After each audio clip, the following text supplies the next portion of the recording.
The letter was dated March 3rd, 1885. It arrived at the county office in Helena, Montana, folded neatly inside an envelope marked with the faded seal of the decease of St. Charles. The ink was shaky, written in a hurried, looping hand. The message was brief: 14 children unaccounted for. No departure records, no burial permits, no explanation offered. Please advise. At first, the letter was dismissed. Snowstorms had ravaged the northern territories that winter, and communication with remote settlements had been unreliable for months. It wasn't uncommon for records to go missing or for people to simply vanish during the long, brutal season. But the place mentioned in the letter, St. Emeline's Orphanage, stood out. It had been the subject of whispered rumors among supply men and railroad crews for years. Tucked deep in a pine-choked valley near the base of the Garnet Range, the orphanage was accessible only by a narrow, unpaved road that often vanished beneath the snow. It was run by a silent order of nuns whose presence seemed as fixed to the land as the stone they built with. Few people ever visited. Fewer returned with anything concrete to say. They called it the Ash. Some said it was because of the fog of chimney smoke that clung to the mountaintop year-round, a kind of gray veil that never lifted. Others claimed it was because nothing ever grew there, not grass, not wildflowers, not even weeds. And then there were those who swore the name came from something else entirely, something left behind in the soil. That spring, when the first thaw opened the road to St. Emeline's, the county sent a man to investigate. His name was Edward Lutton.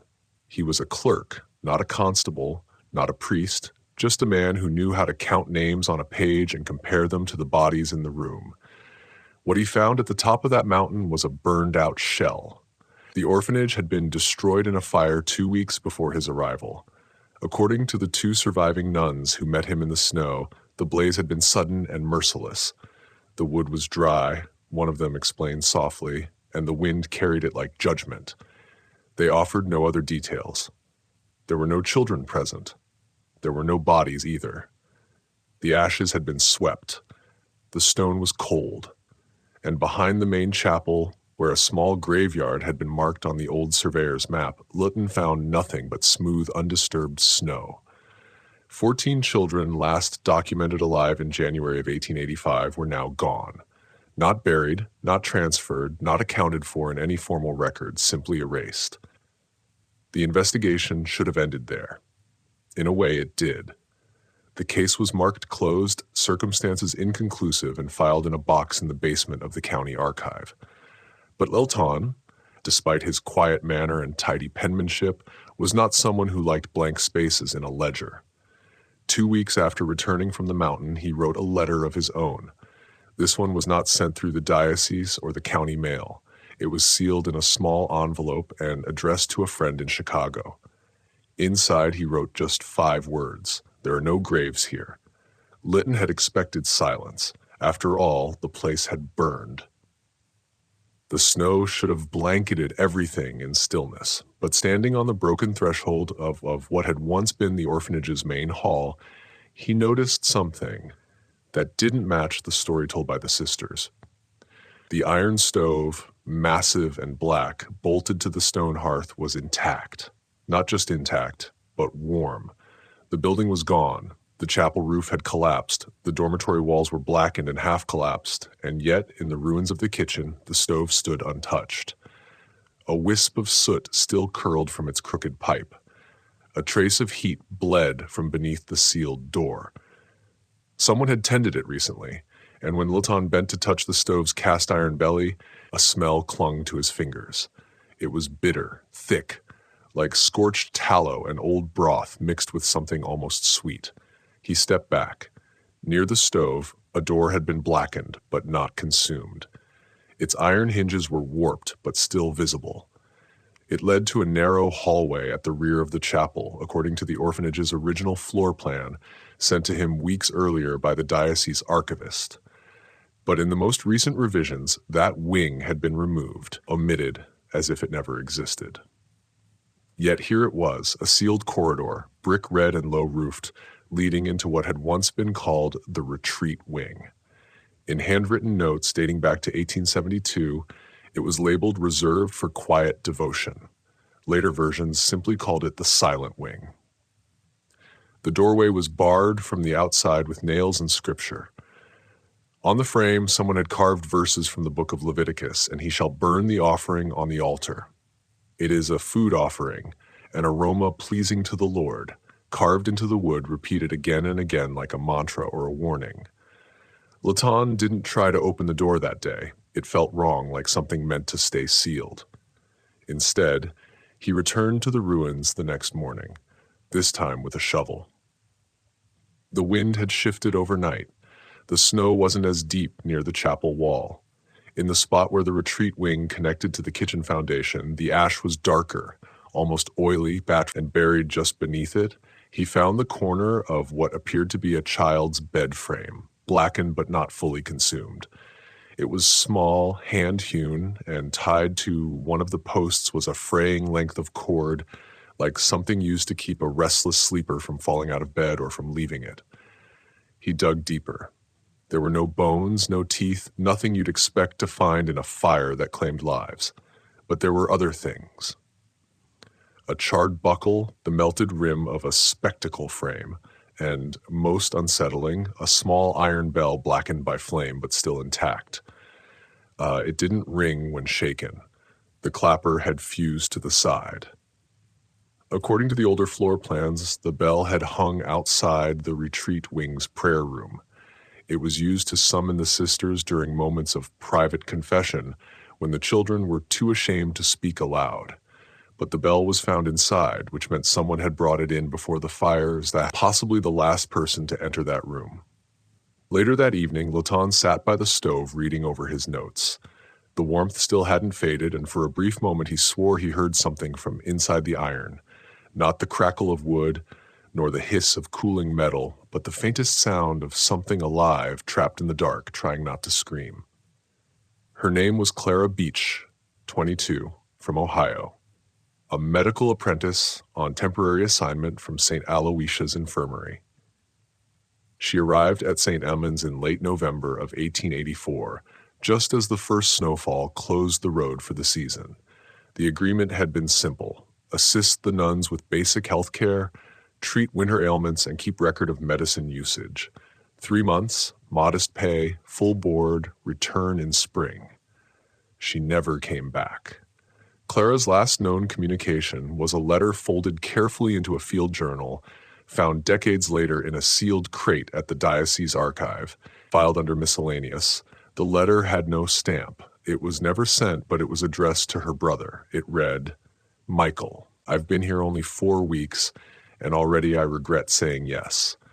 The sisters are strange. They rarely speak to me unless I initiate. Meals are silent, prayers are long, but it's the children, Mike. Something's not right with the children. They don't smile, they don't cry, and every few nights one of them vanishes. The sisters say they were adopted, but there are no visitors, no horses, no tracks in the snow. The strangest part, the stove, it never goes cold. Even on nights when there's no smoke from the chimney, there's heat. I once saw one of the older girls approach it and whisper something. She touched it like it was a person, and then she was gone 2 days later. I've started keeping my own notes just in case. I don't trust their records. Pray for me." C. What followed were 3 pages of clinical entries, sharp, factual, increasingly erratic. Desert 2. Miriam, age 7, complaining of headaches, no fever, given willow bark tea. Decarbus 6. Miriam, no longer present, told relocated, no details, no logbook entry. Dean 10, woken by sound of iron on stone, checked corridor, smell of ash, stove glowing red. Halora jar retreated before being seen. Dean 13, new child arrived, no name given, silent, watches everyone. Dean 15, full moon, all children confined to dormitory, one sister patrolling with rosary in hand, no prayers tonight, just silence. Decker 17 found small footprint in ash outside kitchen door, bare, the size of a child's, but no one is allowed outside at night. The final entry in Clara's notes was dated December 21st, the winter solstice. They say the fire cleanses, that the old rituals still work if we use the right names. Tonight, I heard chanting from the retreat wing. The children were locked in. The sisters wore robes. I've never seen dark red, almost black. I think this has nothing to do with faith. If anything happens to me, look in the salt barrels behind the stove. Not all the bones are from soup talk. Her handwriting broke midway through the last line. The rest of the page was smeared in soot. In the charred remains of the orphanage's kitchen, the salt barrel had somehow survived. It stood in the back corner, tilted, half-burned, its lid gone. A circle of soot marked the stone around it, and a faint crust had formed at the bottom where fire hadn't reached. Lon knelt beside it, pulling a handkerchief over his mouth as he stirred the hardened layers with the tip of his knife. What he found wasn't salt, not entirely. It was coarse, mixed with what appeared to be grayish powder and something else fibrous, pale yellow, almost like hair. When he pinched a bit between his fingers, it crumbled like ash, but left behind a greasy residue. A scent rose. Not the sharp mineral sting of common salt, but something closer to old tallow rendered fat. He remembered Clara's final note. Look in the salt barrels behind the stove. Not all the bones are from soup talk. He stood and turned his attention to the shelf above the barrel where rows of neatly labeled jars lined the scorched wood. Most were broken or melted, but one remained intact, a tin of soap. Its label had faded with age, but a faint handwritten word remained, sanctum. Beneath it, for ritual purity, it smelled faintly floral, lavender, maybe, but beneath the scent there was something off, something animal. It was the same smell that had clung to the stove's iron belly. He scraped a bit of the soap onto a clean cloth, wrapped it, and tucked it into his satchel. Later, in Helena, he asked the chemist to analyze it discreetly. The report came back 2 weeks later. Base fat-derived compound, not from animal lard. High levels of sodium hydroxide, contains calcium phosphate, possibly organic. Recommend further testing. Lon didn't push for more. He didn't need confirmation. Back at the site, he'd uncovered something even more disturbing. While shifting debris near the prayer alcove, he'd come upon a bundle of charred cloth wrapped around a length of coarse twine. It was singed on the outside, but the inside was preserved, sealed with wax. Inside the bundle, a long strip of parchment written in Latin and a strange dialect of Old French. It appeared to be part of a purification ritual. But unlike any Catholic rite he recognized, the lines translated roughly as, "The flesh shall be cleansed through flame, the scent carried upward in offering, and the remnant pressed into sanctified soap, so the blessed may wash in the ash of devotion." It was signed with a symbol, not a name, a circle, a line, and what looked like a small open flame. He found the same symbol scratched faintly into the bottom of the salt barrel and again carved into the door frame of the silent wing. It took Lon nearly 2 hours to remove the nails. They were hand-forged, thick, blackened with age, and driven deep into the warped wood of the retreat wing's main door. Over each hinge, someone had smeared a paste of ash and oil hardened into crusty veins across the frame. At first, he thought it was ritualistic, but as he worked, he realized it served a practical purpose, too. Insulation. It sealed the door against drafts or sounds. When the final nail came free, the door sagged open with a breathless groan. Beyond it, darkness. Not just the absence of light, but the heavy, muffled kind of dark that presses on the ears. Lon lit a match. The corridor was short, maybe 20 feet long. Stone walls narrow enough that a grown man would have to walk sideways to pass. The air was dry and stale, faintly scented with the same mixture of lavender and char he'd detected in the soap. At the end of the hall was another door, this one made of iron. No lock, just a slot chest high like something found in an asylum or prison. He peered through. The room was octagonal, stone walls blackened by old smoke. At the center, a small stone platform waist high. A shallow dish was carved into its top. Soot coated every surface. But it wasn't the platform that stopped him cold. It was the walls. Every inch of the chamber had been inscribed with hand-carved phrases in Latin, French, and an older script he didn't recognize. The languages tangled together like vines, repeating variations of the same idea. Wash away the burden, ash for the soul. The young are purest, their light becomes smoke. Lon turned away, bile rising in his throat. He hadn't seen any beds, no prayer benches, no evidence this had ever been a place for contemplation. But as he stepped back, his foot caught on something embedded in the corridor floor. He knelt to see. It was a bronze plaque, tarnished but still legible, dedicated to the remnants of the first offering. Let their ash light the way. No date, no signature, just the same symbol again, a circle, a line, and a flame. Lon backed out of the corridor and closed the door behind him. This time, he didn't bother resealing it. Instead, he returned to the kitchen ruins and sat beside the stove, now finally cold. He opened Clara's notebook one last time and reread her final passage. It's not a religion they follow. It's older and hungrier. They don't call it sacrifice. They call it refinement. The orphanage's logbook was a mess of contradictions, scorched along the edges, many pages unreadable, but the attendance columns had somehow survived. Tidy rows, names, ages, check marks, and on some dates, blank spaces, no notation, no explanation. But what caught Ilton's eye wasn't the absence of marks, it was the pattern. Every blank occurred on a full moon. December 1st, January 2nd, February 1st, and again February 29th. 4 lunar cycles, 4 nights with names missing, and each time the following entry read only relocated unfit for long-term placement. No signatures, no adoption records, no correspondence with outside agencies, just that phrase. He compared the log with the local weather archives. On 3 of those 4 nights, a heavy snow had fallen, cutting off all access to and from the mountain. So where had the children gone? One survivor might have held an answer. Her name was Agnes Boudreau, 89 years old, living in a care home in Billings. She had been 10 years old when the orphanage burned, and according to scattered census records, she was one of only 2 known survivors officially registered as a ward of St. Emeline's. She hadn't spoken about her childhood in over 6 decades. But when Le Terton visited and laid the symbol before her, the circle, the line, the flame, her lips parted in a shallow gasp. Then quietly she spoke. The fire wasn't the punishment. It was the end of the ritual. The real punishment was when they picked you to be washed. We all knew what that meant. She paused, eyes distant. The sisters said that light had to be renewed, that some of us burned brighter than others. On moon nights, they'd walk the dorms with candles, stop by our beds, whisper prayers we didn't understand, and then one child wouldn't come to breakfast the next day. The bed would be gone. The name struck from the roll, and we were told to forget.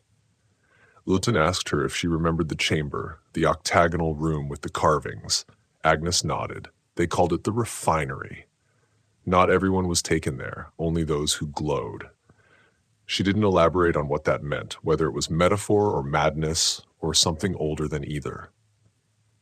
Before Luton left, Agnes handed him a scrap of fabric, a piece of her childhood nightgown preserved like a relic, on it stitched in red thread, clean hands, quiet tongue, glowing heart. Beneath the words, the circle, the line, the flame. His name was Father Émile Grior. In 1885, just weeks after the orphanage fire, he was dispatched by the Diocese of St. Charles to conduct what the church called a pastoral post-mortem, a polite term for what amounted to spiritual damage control. Grior had been a rising figure in the clergy, young, articulate, respected. He kept precise sermons, never missed morning liturgy, and was known for his unwavering commitment to ecclesiastical duty. But after returning from St. Emma, he never celebrated another Mass. He spoke only once about what he'd found. A letter recovered decades later among his archived personal effects was addressed to his cousin, a fellow cleric in Philadelphia. It was never mailed. Matthew, I've walked battlefields, sat beside the dying, but nothing I've seen, not war, not famine, prepared me for what lies beneath that mountain. The building is gone, yes, but not the presence. It clings to the stone, breathes in the soil. The chapel altar bears no cross, only a brazier, a stone bowl where communion should be. The sisters spoke in riddles. They wore veils that never lifted, even in confession. They called themselves guardians of the ember. I found a room they had tried to seal, not with locks, but with scripture. The words were carved with trembling hands, half prayer, half warning. Inside I found bones not buried, arranged, washed, polished, not a trace of decay. He stopped writing for a full page, then in the margin. The silence there is wrong. Not peace, not grace. It's the kind of silence that waits to be fed. Following his return, Gregor resigned from his parish and retired to a monastery in Wyoming. According to fellow monks, he refused to speak above a whisper, never preached again, never stepped inside another chapel. He spent his days in the garden, and every full moon he burned cedar and salt in a small iron basin behind his cell. When asked why, he simply replied, to keep the flame from noticing me. He died in 1907. His gravestone bore no verse, no title, only one carved symbol, faint and deliberate, a circle, a line, a flame. Montana's early land records are notoriously inconsistent between territorial disputes, shifting county lines, and poor documentation. During winter months, entire settlements have been known to disappear from official charts, not because they never existed, but because someone decided they shouldn't. St. Emeline's is one such place. On maps dated between 1872 and 1884, the orphanage appears clearly labeled St. Emeline's Rest, situated northeast of the Garnet Ridge, roughly 5 miles past a fork in the old timber road. It's marked as both an orphanage and a retreat chapel, with notations indicating a small cemetery, 3 outbuildings, and a spring-fed well. But beginning in 1886, the name vanishes. Later maps show only a forested slope, the road to the site reclassified as unmaintained. The structures removed, no mention of fire, no notation of ruins, just white space where there had once been names and outlines. Lawn, poring over county survey records, found an anomaly.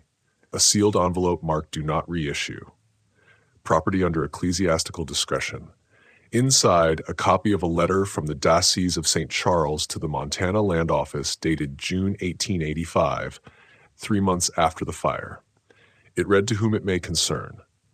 In accordance with internal reassignment protocols, the grounds previously known as St. Emeline's are hereby designated Sancta Terra Incendia, sacred ground, by fire. Due to the unique spiritual nature of the events surrounding the location, and to avoid public speculation that may hinder diocese and operations, we request all maps be updated to reflect the land as neutral woodland.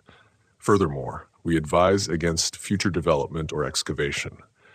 Let the ashes remain undisturbed. It was signed not by a bishop but by a Monsignor whose name does not appear on any diocesan roster before or after that date. A name that to this day remains untraceable, E.C. Lauren. The only other place his name appears, a margin note in Father Gregor's personal journal. Lauren was here before me, but he didn't come to investigate. He came to close the mouth.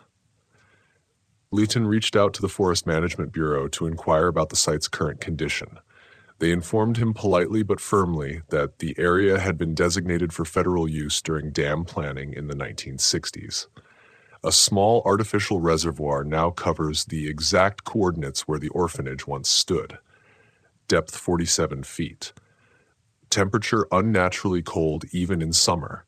No diving permitted, no fishing permitted. No further explanation given. The lake has no official name. Locals call it Ash Mirror because on windless days the surface doesn't ripple. It reflects too perfectly, as if waiting for someone to look too long. Agnes Boudreau had lived a quiet life. After leaving St. Emeline's as a child, she was taken in by a distant cousin in Missoula, given a new surname, and by all appearances grew into an ordinary woman. She became a seamstress, attended church, never married, rarely spoke of her youth. But those who knew her remembered one strange detail. She never lit candles, not for birthdays, not for Advent, not even in church. When asked, she would only say, "Once you've seen what follows a flame, you don't ask it back." Leeton visited her a second time in the final spring of her life. By then, she was nearly blind, fingers curled with age, voice no louder than a whisper. She didn't recognize him at first, but when he mentioned St. Emeline's, her expression darkened, not in fear but in resignation, as if she'd been waiting for someone to ask. "You're not the first to come," she said, "but you might be the last who listens." She spoke slowly, voice thick with years. "I remember the room they called the refinery. I was never taken there, but I heard the chanting, smelled the oil they rubbed on the floor, and once, just once, I saw her." Lilton leaned in. "Who?" he asked. Sister Margaret Agnes shook her head. A soft, bitter smile tugged at her lips. "No, not a sister. She didn't wear robes, didn't speak. She stood in the flame." Lilton thought perhaps her memory was failing, but then she raised a trembling hand and traced a symbol on the bedsheet with her finger. A circle, a line, a flame. He'd seen it before, carved into wood, pressed into iron, etched on the pages of Clara's journal. But this time, as she traced it, her eyes welled with tears. "They said if we kept it burning, if we offered what was asked, she would never leave the room. But one night, one of the girls tried to run. She took the candle with her. That was the night the fire came through the walls." Agnes stopped speaking for nearly a full minute. When she continued, her voice dropped to a breath. "We thought it was punishment, but now I think it was escape. I think the fire didn't consume the place. I think it sealed it." As Lilton stood to leave, Agnes reached for his wrist. Her grip, despite her age, was firm. "If you write about this," she said, "don't name her. Names have weight, that's how she gets through. She died 3 nights later. Candelus, quiet. And when the orderlies packed up her room, they found something beneath her pillow. A square of linen singed at the corners, stitched with red thread. 3 words. Ash is mercy. The Benedictine monastery at Deer Lodge kept immaculate records. Every visit, every delivery, every whisper of confession was recorded, dated, and cataloged. It was there in the monastery's visitor log from April 1885 that Lilton found a brief, almost dismissible note.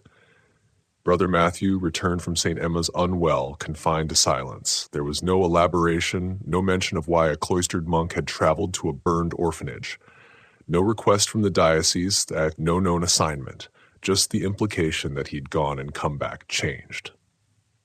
Brother Matthew, real name Matthew Levine, had entered the monastery at 29, a man of contemplative nature, fluent in Latin, and known for his skill in copying ancient texts.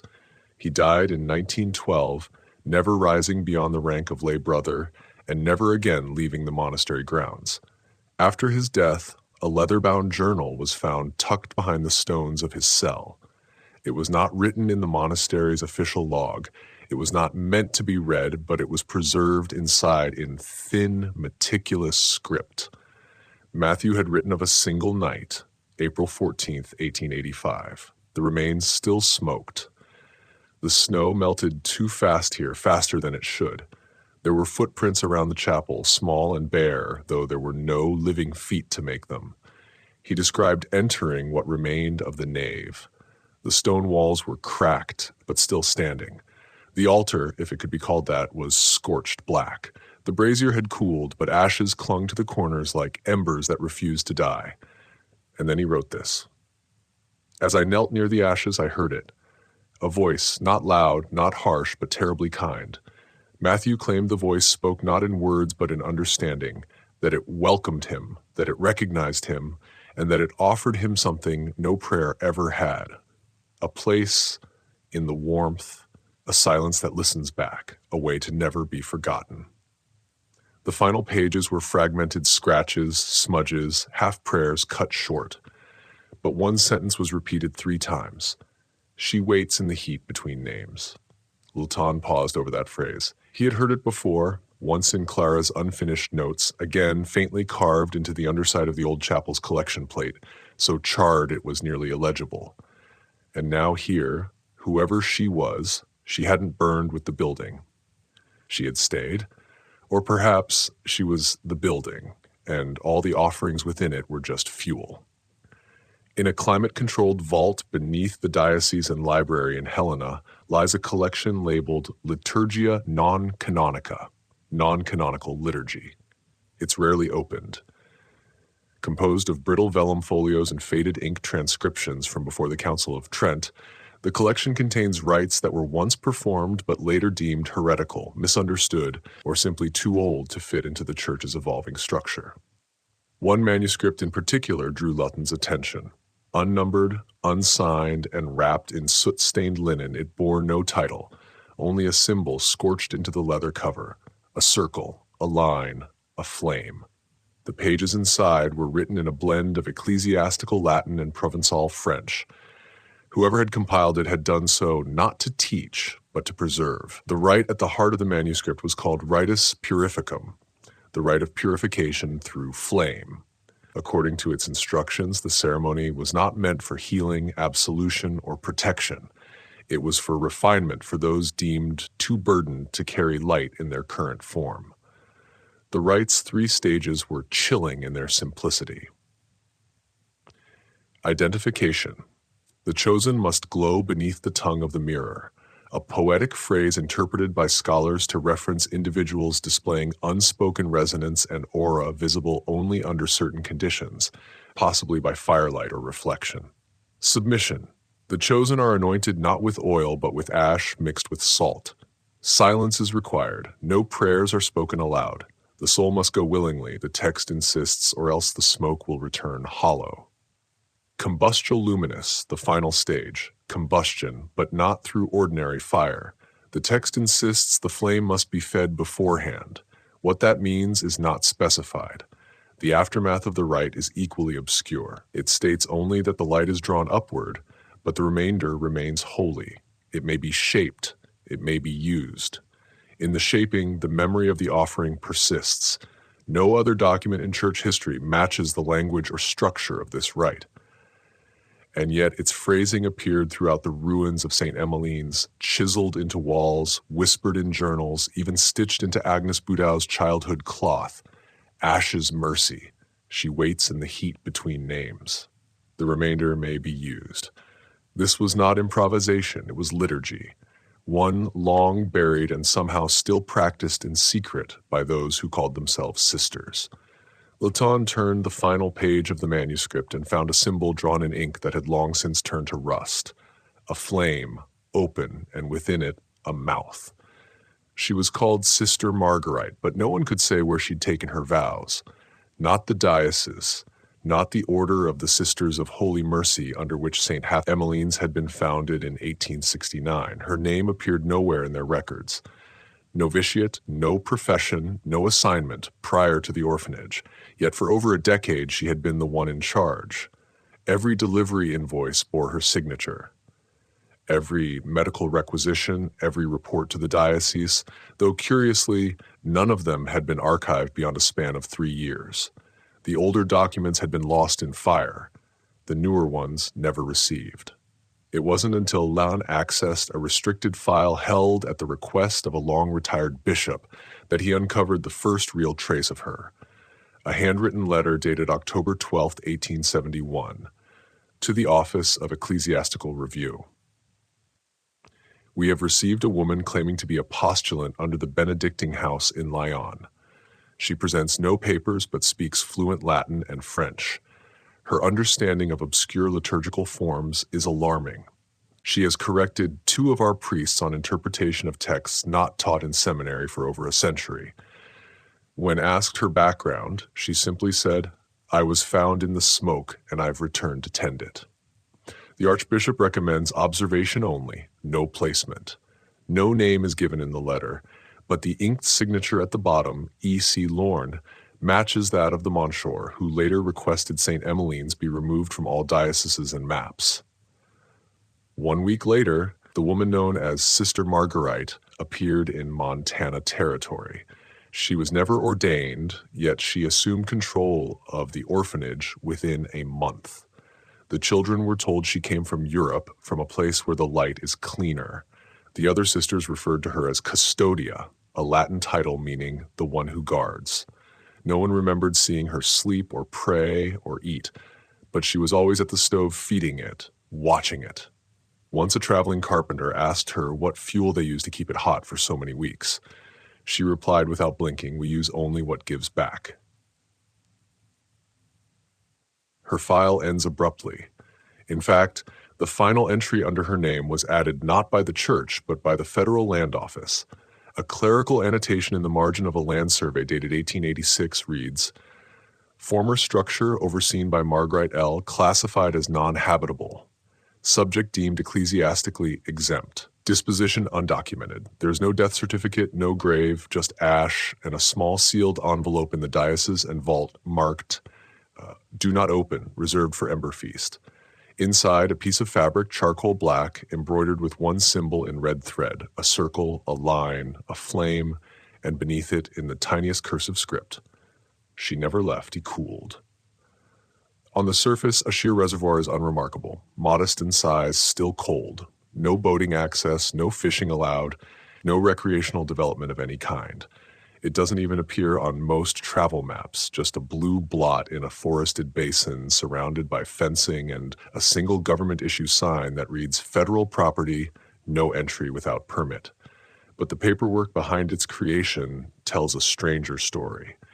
In 1962, as part of a broader initiative to expand irrigation infrastructure in rural Montana, a geological survey was conducted to assess natural basins suitable for reservoir development.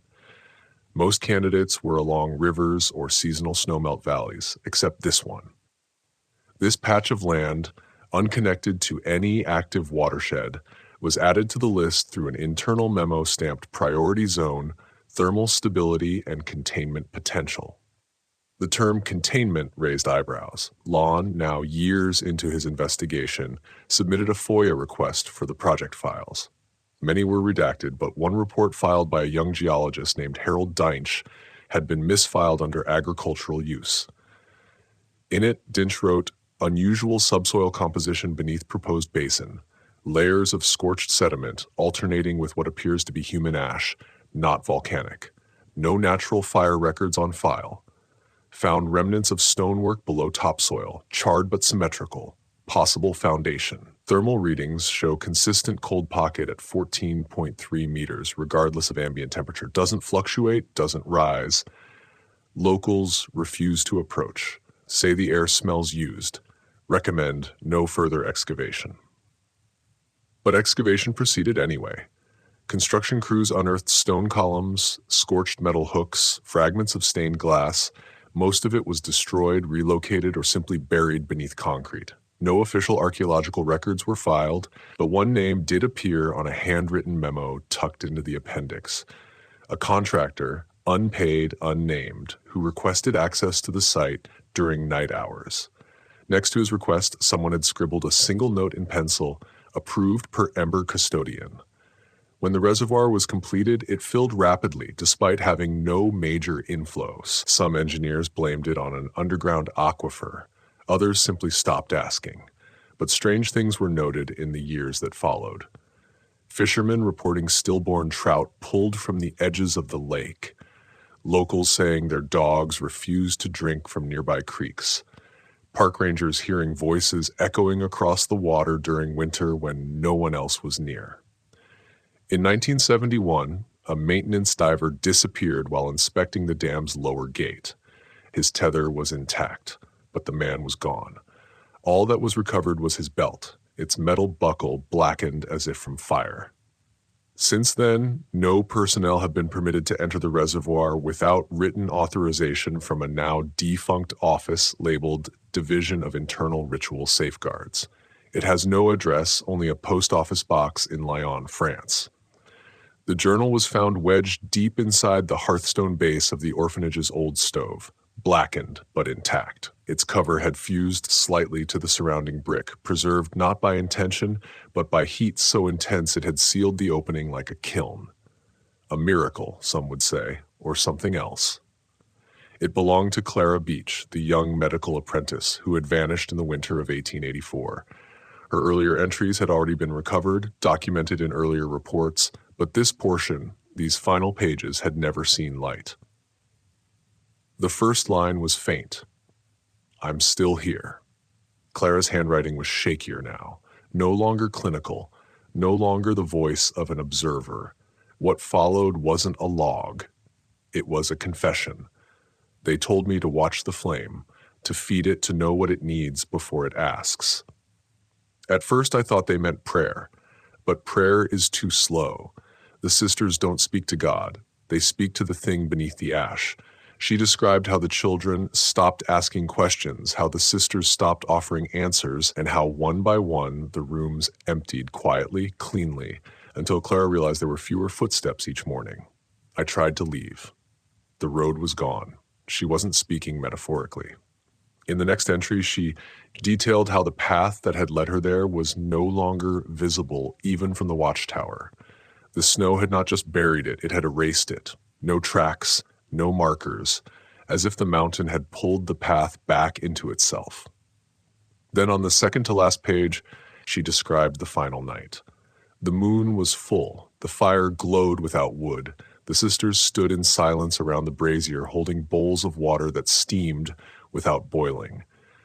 And Marguerite, she didn't stand with them. She stood in the fire. Clara wrote, I saw her shape flickering, neither burning nor solid. She looked at me and said nothing, but I felt it. She wasn't asking for permission. She was asking if I would stay. Not my body, not even my mind, just the part of me that can't be named.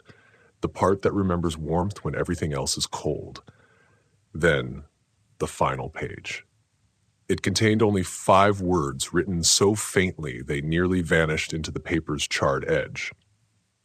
Ash is not the end. Lon folded the journal closed. He sat in silence beside the stove's empty cavity, staring into the soot. And for the first time in his investigation, he asked himself a question that made his hands tremble. What if the fire wasn't a tragedy? What if it was a seal? What if opening it again is exactly what she's been waiting for? Ash Mirror Reservoir is still there.